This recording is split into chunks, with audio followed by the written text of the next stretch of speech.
हिंदुओं को idol worshipper कह के व्यंग किए जाते हैं। प्रश्न उठाए जाते हैं कि हिंदू मूर्ति पूजा क्यों करते हैं? क्या सृष्टि का रचयिता पत्थर में बस सकता है? हिंदू शास्त्रों में ईश्वर प्राप्ति या सेल्फ रियलाइजेशन के 4 मार्ग बताए गए हैं। आप अपना कर्म करते हुए भी ईश्वर को पा सकते हैं। इसे कर्म योग या कर्म का मार्ग कहा गया है। जाने या अनजाने इस संसार का हर प्राणी अच्छे या बुरे, योग्य अथवा अयोग्य कार्य में हर क्षण लिप्त है और चाहते या न चाहते हुए भी वह कर्म योगी ही है। दूसरा मार्ग ज्ञान का मार्ग है। ज्ञान प्राप्त करके भी आप ईश्वर को पा सकते हैं। आप ध्यान योग का मार्ग भी अपना सकते हैं और ध्यान करके, साधना करके भी आप ईश्वर को पा सकते हैं।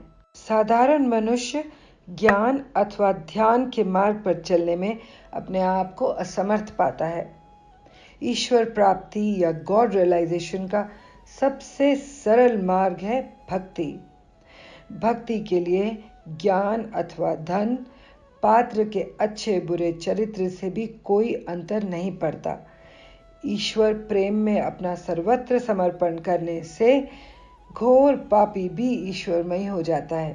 भक्ति नवद यानी साधना रूप अथवा प्रेम लक्षण यानी साध्य रूप हो सकती है।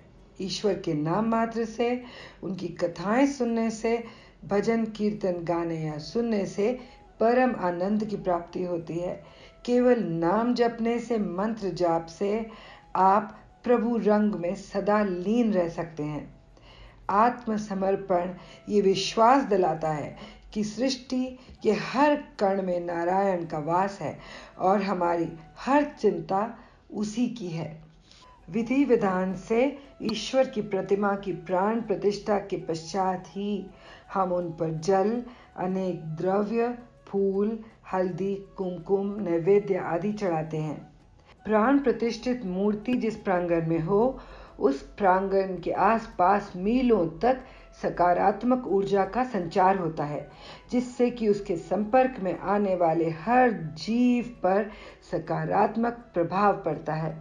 यज्ञ अग्नि में घी, जड़ी बूटियां, धान, अनाज, दीनों को धन, धान्य, वस्त्र, ज्ञान, शिक्षा आदि का दान भी ये मानकर समर्पित किया जाता है कि समस्त सृष्टि के हर कण में व हम में भी प्राण रूप में वही समाया है और सब उसी का है। हम ईश्वर को अपना सखा मानकर हरि चरणों में आत्मसमर्पण करते हैं। सनातन धर्म में इसे आत्मनिवेदन कहा गया है। अपने इष्ट के प्रति प्रेम भाव व विश्वास ही हमारे जीवन को सार्थक बनाता है। जिसे आप पत्थर समझते हैं, वह सनातन परंपरा का आधार है, जो सदा से है और सदा रहेगा।